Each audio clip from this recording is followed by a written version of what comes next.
اور مقتلہ حرام، کھانا حرام کا ہے، مشربہ حرام، پینا حرام کا ہے، ملبسہ حرام،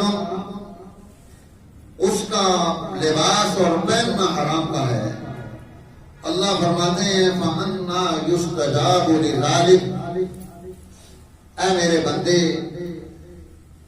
رزق حرام کے ہوتے ہوئے میں تیری دعا کیسے قبول کر لوں کہ تو نے اپنی زندگی کی بنیاد حلال پر نہیں رکھی، معیشت کی بنیاد حلال پر نہیں رکھی، حرام پر رکھ دی ہے۔ اسلام ایک مستقل اقتصادی نظام انسانی سماج اور سوسائٹی کو دیتا ہے، اسے معاشی طور پر پوری قوم کو من حیث القوم آگے بڑھانا چاہتا ہے، ترقی دینا چاہتا ہے،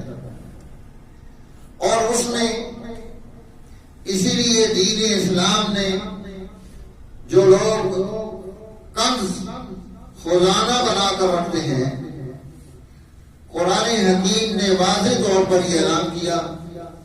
والذین یکنزون الذھب والفضہ،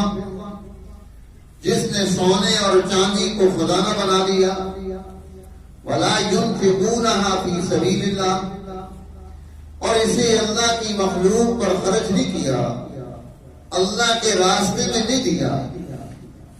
فبشرہم بعذاب علیم، آپ انہیں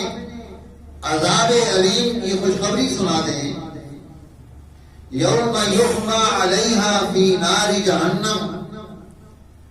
اس عذاب علیم کی وضاحت خود قرآن حکیم کر رہا ہے۔ یحمى علیہا فی نار جہنم، اس مال و زر کو، اس سونے اور چاندی کو جہنم کی آگ سے گرم کیا جائے گا، اسے ہیٹ دی جائے گی، فَتُقْوَى بِهَا جِبَاهُهُمْ وَجُنُوبُهُمْ وَظُهُورُهُمْ، اس کی پیشانی کو داغا جائے گا،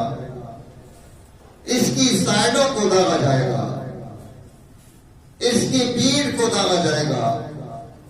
اور یہ اعلان ہوگا هَذَا مَا كَنَزْتُمْ لِأَنفُسِكُمْ، یہ ہے جو تم نے اپنی ذات کے لیے خزانہ بنا کر رکھا تھا، فَاكْنِزُوا مَا كُنتُمْ تَكْنِزُونَ، اب اس کا تم مزہ چکھ لو جو تم نے خدا